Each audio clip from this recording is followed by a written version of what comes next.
When should the government intervene when we're in a recession, and when should it not? We'll take a look.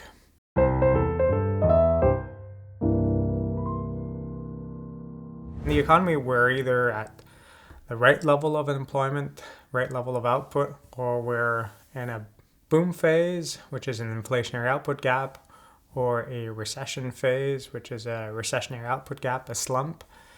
And based on that, the government could either intervene to bring us back to a normal functioning economy at potential output, or let the economy recover on its own. Letting the economy recover on its own essentially is when we're in a recession, wages will eventually adjust downwards. Or if you think about it, even if wages don't change because there's inflation over time, it's as if your real wage is going downwards, because a wage of $10 now is not the same as a wage of $10 in 10 years with inflation. That's a decrease in wages that would happen over time as there's a recession.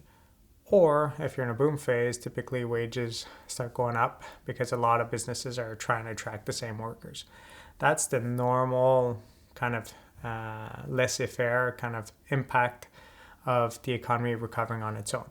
So what's the advantage or disadvantage of trying to stimulate the economy or contract it using government intervention, whether it's monetary or fiscal policy? If you're going through a recession, the big advantage of stimulating the economy to get us back to normal unemployment levels, normal production levels, is really the quickness that we can get back to that level. Whereas letting the recession happen and letting people slowly accept the new reality, accept lower wages, takes time because people are reluctant in accepting lower wages. So the disadvantage is that of letting the economy recover on its own is it's a timely process. The advantage of stimulating the economy is that it's much quicker. So, okay, there's an advantage. Is there a disadvantage of intervening? Well, the disadvantage is that by stimulating the economy, it creates inflationary pressures. It creates an upward pressure on prices.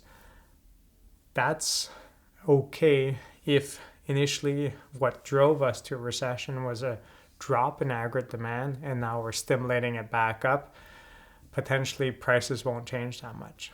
But if we started through this kind of supply shock, which led to a stagflation phase, by jolting the economy, we're going to even increase inflation even more. And that's a big issue. You don't want to create an inflation problem to solve another problem.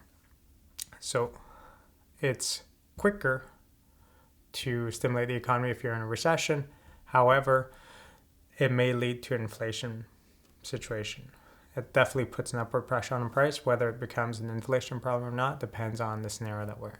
The advantage of having the government intervene is quicker recovery. Disadvantage, possible inflation problem.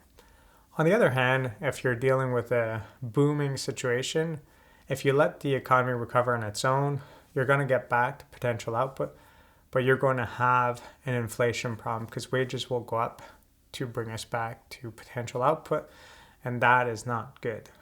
And in reality, people accept higher wages relatively quick. So whether the government contracts the economy or whether people adjust for higher wages, both of those impacts will happen pretty fast.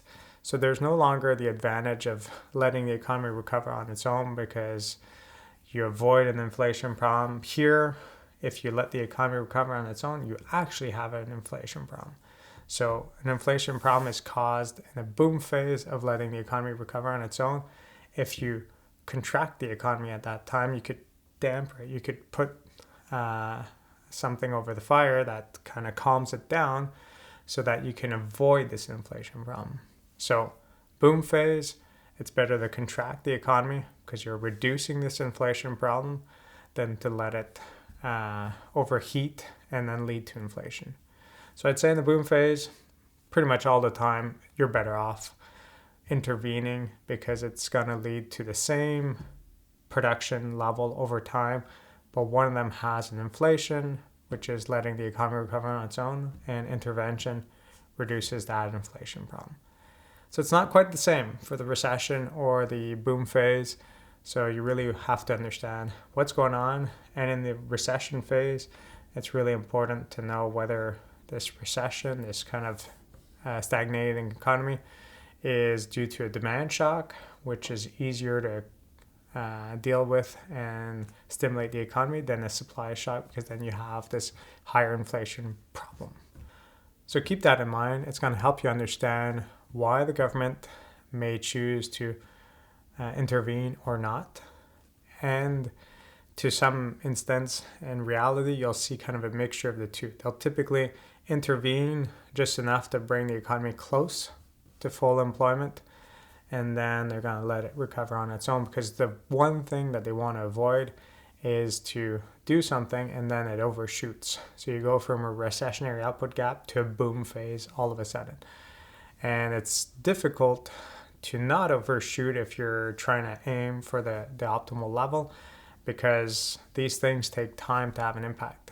So maybe you might think this is the only amount of stimulus I have to do, but over time it stimulates more, and that's an issue. So if you aim for a little less, there's less chances of overshooting. And when you get close to full employment, it's a smaller deal to let the economy recover on its own, because it's not like we are in a big recession with a lot of people no longer have a job. So hopefully that helps to understand the situation. Catch you on the next one. If you found this video interesting, please consider subscribing or joining my class, where I guide you to apply and expand on the information found in these videos to real life examples. Have a good day.